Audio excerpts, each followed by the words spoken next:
శ్రీ గురుదత్త రెండవ భావం, జాతక చక్రంలో రెండవ భావం, 12వ స్థానం నుంచి రెండవ భావం మూడో భావం అవుతుంది. దీనివల్ల నష్టం, ఆసుపత్రి, సోదరులు లేదా పొరుగు వారికి జైలుకు వెళ్ళడం, ఇట్లాంటి విషయాల గురించి తెలుస్తుంది. 11వ భావం నుండి రెండవ భావం చతుర్థ భావం అవుతుంది. తల్లి తరపు నుండి వచ్చే లాభాలు తెలుస్తాయి. 10వ భావం నుండి రెండవ భావం 5వ భావం అవుతుంది. ఇది వృత్తి, ఆసక్తి, పిల్లల యొక్క విద్యాభ్యాసాన్ని తెలియజేస్తుంది. 9వ భావం నుండి రెండవ భావం 6వ భావం అవుతుంది. తల్లి వైపు బంధువుల నుండి వచ్చే ప్రయాణాలు అనుకోవచ్చు, ప్రమాదాలు కూడా అనుకోవచ్చు. 8వ భావం నుండి రెండవ భావం 7వ భావం అవుతుంది. భార్యకి చెందిన వారసులు. 7వ భావం నుండి రెండవ భావం 8వ భావం అవుతుంది. భార్య లేదా భర్త యొక్క మరణం తెలియజేస్తుంది.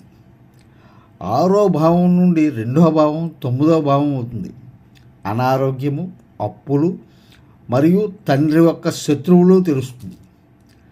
5వ భావం నుండి రెండవ భావం 10వ భావం అవుతుంది. పెట్టుబడి, వృత్తి, ఉద్యోగాలు గురించి, కళలు కనడం గురించి తెలియజేస్తుంది. 4వ భావం నుండి రెండవ భావం 11వ భావం అవుతుంది. ఇది స్నేహితుల ఇళ్ళు గురించి తెలియజేస్తుంది. 3వ భావం నుండి రెండవ భావం 12వ భావం అవుతుంది. శత్రువుల యొక్క ప్రయాణం తెలియజేస్తుంది. 2వ భావం నుండి రెండవ భావం అంటే అదే భావం 1వ భావం అవుతుంది. ఈ భావం 1వ భావం నుండి రెండవ భావం అవుతుంది. అంటే ఆరోగ్యం, స్థానిక కుటుంబానికి చెందిన సాధారణ జననం గురించి తెలియజేస్తుంది. ఇదండి మీకు చెప్పాలనుకున్న విశేషాలు. అంటే భావాత్తు భావం చూడడం అన్నమాట.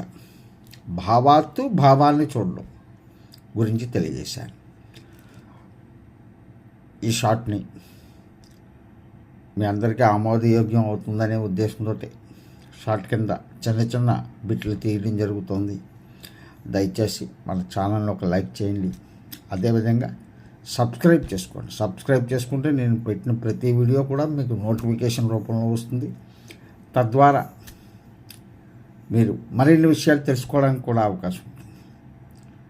ఉంటాను మరి. సర్వే జన సుఖినో భవంతు.